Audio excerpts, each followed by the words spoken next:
Okay, everybody, we're going to be talking about chapters 11 and 12 in this lecture. Chapter 11 talks about development and change and kind of the movement from an authoritarianism type system to a democratic type system and some of the reasons that those fail. And then we're going to get into talking about political violence. So, usually when we have these governments that kind of deviate from what we think as a normative democratic model, some of these will be evident through a dictatorship, a monarchy, a military dictatorship, a one-party regime, and a theocracy. So how do some of these people stay in control within a country with only having a small number of people? Usually personal networks, which are usually built around one individual leader or a ruling family. North Korea would be the best example. When we look at this, Kim Jong-un is an individual leader there, and he is perceived to be a little bit kind of godlike by the people of North Korea. Militaries can be tightly organized and also can have some type of maybe fear instilled from the ruling party to the people. And if we look at this this chart right here, it will show you the different types of regimes that exist and how their basis of authority is used. When we talk about theocracies, we only have a one partial theocracy exists in Iran, where the clerics who are part of the government advise the Ayatollah, and kind of he relies on them as much like as a cabinet that we have here in the U.S. Most authoritarian regimes have passively dismissed democracy, whether it be the Soviets, the Nazis in the 30s and the 40s, and the early Chinese communists. And now we only have a few countries that hold that model today, and like I said, one of them is North Korea and Turkmenistan. Like I said, Iran has ways to have people, in a sense, participate. But in a sense, if we do have somebody with a real chance of maybe making a change in the government, they're going to be blocked.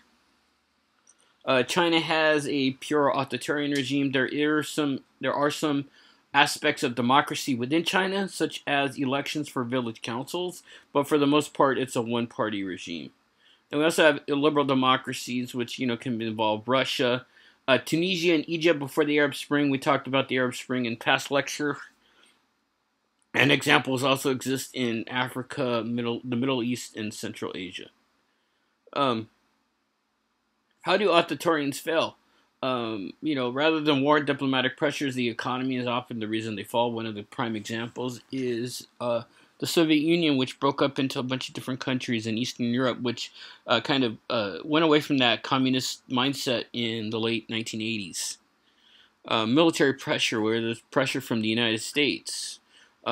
Regimes in Germany and Japan, the Soviet Union collapsed after the Cold War, and the United States intervening in conflicts such as Yugoslavia, Somalia, Afghanistan, and Iraq.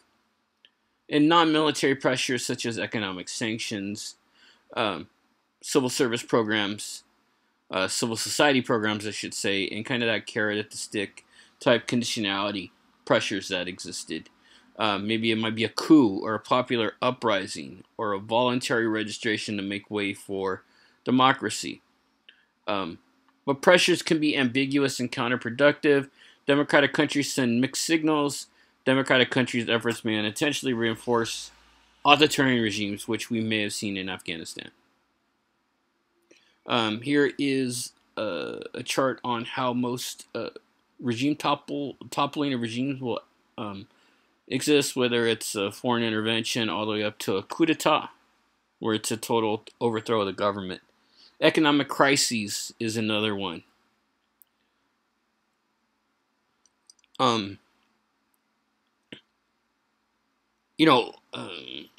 Falls of monarchy across Europe with slow growth. Short-term growth stabilizes any regime.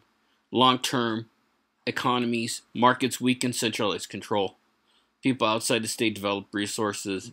Recent examples that the book has talked about is Taiwan and South Korea.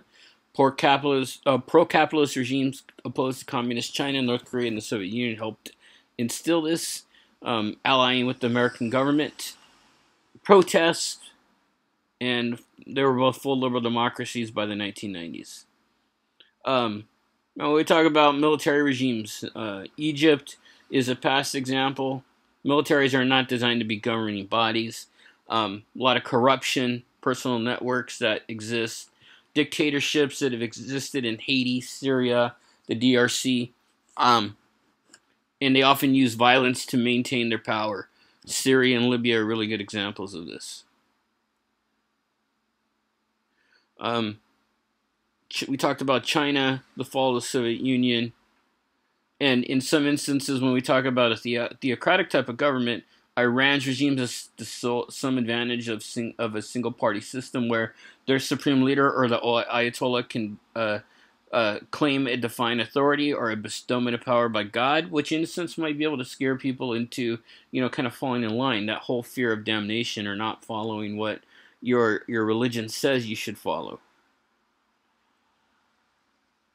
Now, when we talk about collective action and a contagion effort, waves of rebellions as people realize revolt is possible. So once there is hope, people will start revolting. What are some of the challenges of having a more democratic system? New roles and compromise must arise after the fall of an successful government, and economic success and failure play a large role. When we kind of talk about the concept of modernization theory, and I'm going to want you guys to know this, all modern countries will eventually develop similar features. Economic development and democracy kind of go hand in hand, and democracy is pretty much a product of the capitalist process, right? Not all countries that embraced democracy were wealthy capitalist countries. The United States was a pre-industrial society that would be considered very poor today before the Industrial Revolution. And rich countries tend to be more democratic because the democratic sticks better at higher levels of development. Let's go ahead and take a look at, kind of starting a democracy in the wake of an economic crisis. Entire command economies were scrapped in Eastern Europe after 1989. Voters would end painful economic reforms, undercutting the economic transitions, and voters would turn to authoritarian leaders, ending the political transition. It did cause broad economic collapse in some reasons that are still felt today, and some voters did limit economic reforms or elect illiberal leaders. Putin is a good example in Russia. Talked about Japan. Let's go ahead and move on. The fall of Saddam Hussein's regime in Iraq. U.S.-led occupation dismissed Hussein's party leaders and disbanded the army. Left no incentive for them to participate in building a democracy. And as we know, there's ethnic and religious tension throughout that country. Whether it's a Shiite, Sunni, Kurds, all groups that generally have not gotten along and still have to deal with each other. Okay, so let's go ahead and take a look. Go ahead and take a look at the rest of this chapter. We get into the concept of neoconservatism, or something that we've talked about in the past. Is it our responsibility to make the world safe for democracy, as Woodrow Wilson has originally said in the early 20th century? Modern liberals will prefer support and incentives rather than force. Humanitarian aid, intervention.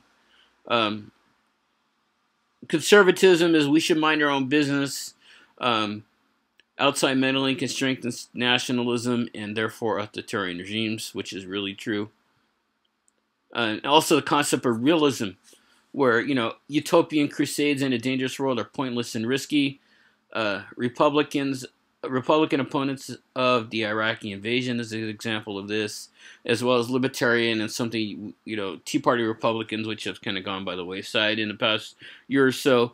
But for the most part, there's that anti-interventionist sentiment within the conservative ideology other than neoconservatives. Go ahead and look a little bit more at some of these things here, and we talked about the Arab Spring. So take a look at the Arab Spring and some of the things that happened out of it. Okay, so let's go ahead and move to political violence, which is always one of the more interesting parts of this book. I mean, do we live in a violent society? Obviously. When we've seen an evolution of war since the 1500s, the Cold War nuclear standoff between the United States and the Soviet Union has kind of enhanced that and brought us to where we're at today. We're actually probably in one of the more peaceful eras of human history, believe it or not. We go to look through traditionalization of warfare. Let's go ahead and skip up to World War II, as some of these things are a little bit more maybe interesting, so to speak.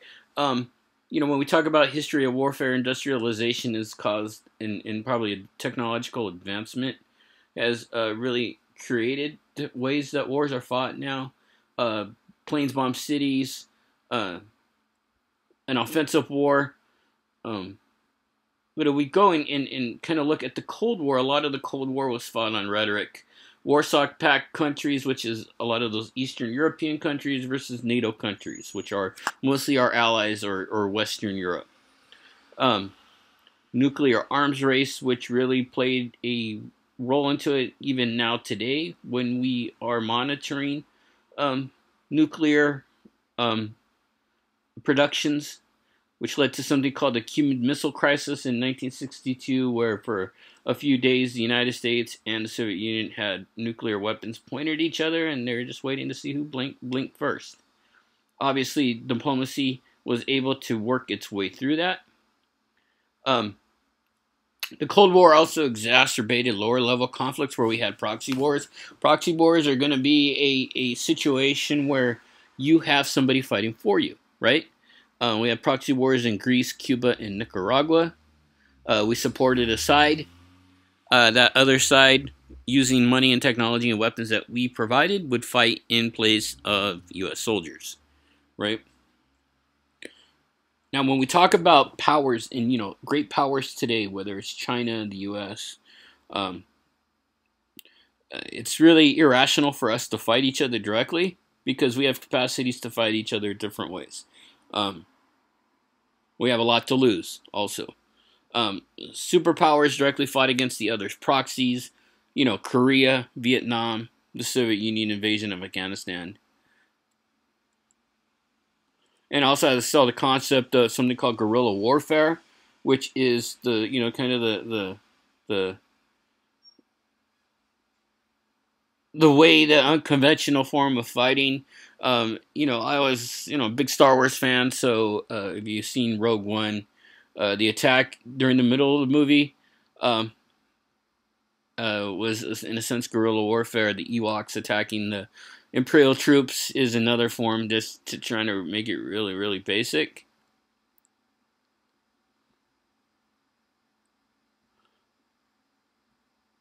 When we talk about the Cold War, the Cold War ended when the Berlin Wall came down. World War III was really never a real issue, and it still will probably never be something that happens here. We're all allied with countries that are wealthy. Some of the threats, other than China, might include Russia, Brazil, and India. And I always like to say war with China is going to be unlikely because, we depend on each other. We depend on China for cheap labor. China holds a lot of our debt. We talked about that. Here's a graph of national powers. And a little bit more about the Cold War and how that evolved into more conflicts throughout the world, where we see threats to our economic or security interests. The first Gulf War, the second Gulf War.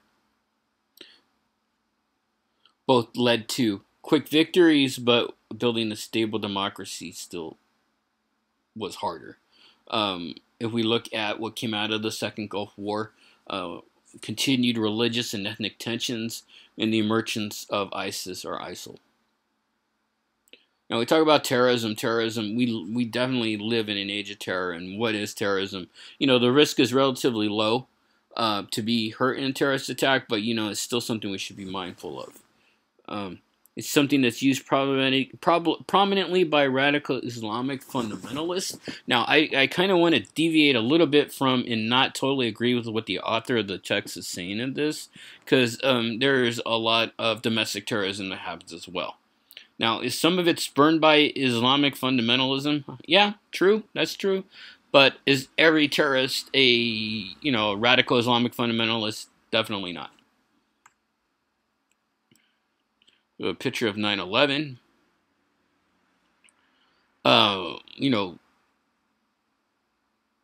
What was the intention of terrorism? Or maybe to drive out a colonial occupier, targeting police, military, public buildings, airplane hijackings, which started probably in the late 70s, early 80s. And terrorism in general was rare outside of specific areas, such as North Ireland, and how Northern Ireland still has a very real conflict with Ireland. Now, we talk about, the people responsible for 9/11. Most of these people were in the country on expired visas. So, in a sense, immigration law kind of failed at that point. And when we talk about, 9/11 definitely opened the age of terror. Whether we've seen the attacks in London, Spain, all over Europe, the Ariana Grande concert. So, and both Obama and Bush felt that these attacks hurt American values. And here's a list of some of the worst terror attacks on U.S. soil. Obviously, we're not going to have, I don't believe the San Bernardino shooting is on this list. The Fort Hood shooting is, and neither is the Pulse nightclub shooting. And the Pulse nightclub shooting is a little. I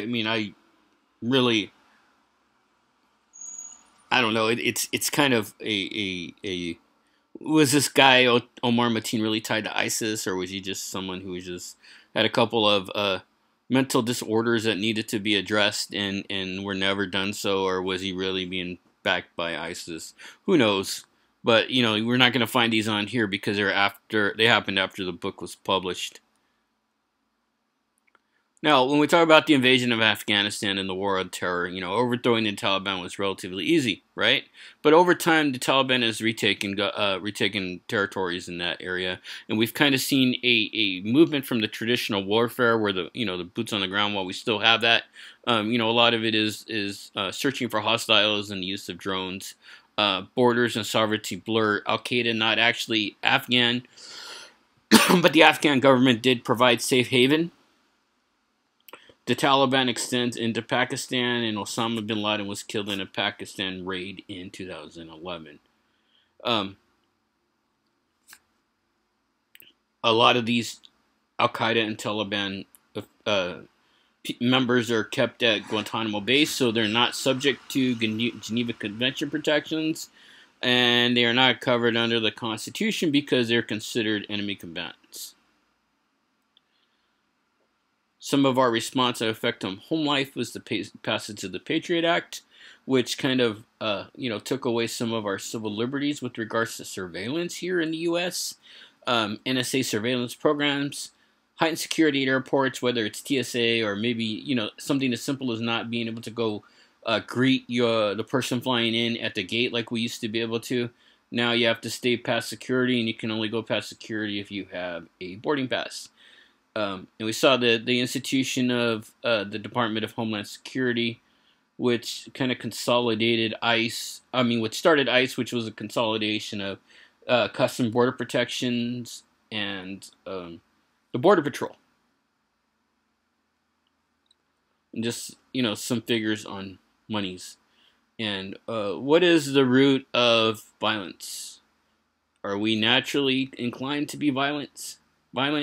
Do we have a cultural kind of attraction to violence? Does our political institutions promulgate violence? And does our material landscape compel us to turn to force? Some people might believe in the hardwiring attribution bias to the fact that are people inherently bad, right? That's an interesting question that we need to take on. Okay, so let's go ahead and end this here. Take a look at some of these explanations from the theoretical point of view. And if you have any questions, please feel free to let me know. I'm also going to post a small uh, slide set show about some of the domestic terrorism incidents that we've had here in the U.S. And when we talk about just wars, one of the important things is, when do we need to fight? I mean, it might be a subjective term, and at what legal and moral limits should prevent us from fighting, but when do we fight, right? And I think there's going to be a different answer for different people, all right? So think about that. When is a war just? Okay, so that's what I got. If you have any questions, please let me know. Thank you.